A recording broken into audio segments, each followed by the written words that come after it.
Welcome to Coding for Learners. Today we'll see tables in Excel.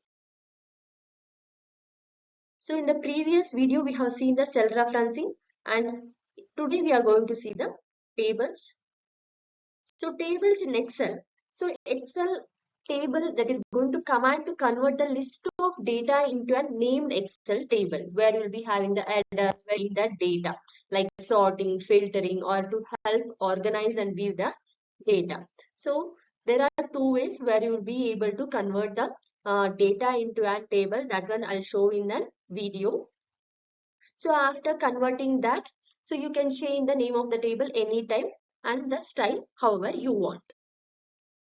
So here we have an automobile industry data. There are so many rows and the columns you are having where I'm going to convert this to a table. Select all the data, Control All and click on Control T. So you will be getting a pop-up like create table and here you will be getting an my table as headers. Click on OK. So you will be getting the top row as an headers. So whatever you want to do like sorting, filtering, everything you can be able to do. That one we'll see in the next videos. So this is the one way of creating the table.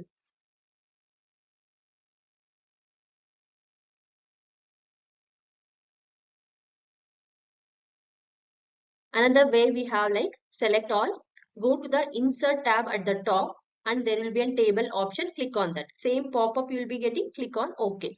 So this is the another way of creating the data into a table form.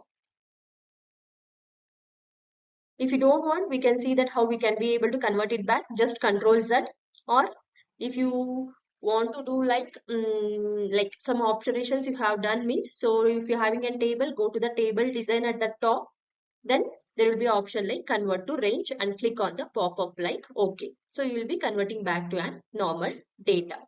So this is how you will be getting. Now this is not the table, just colors will be as it is, but it has changed to a normal data. So that's about the tables in Excel. Subscribe for more videos. Thank you.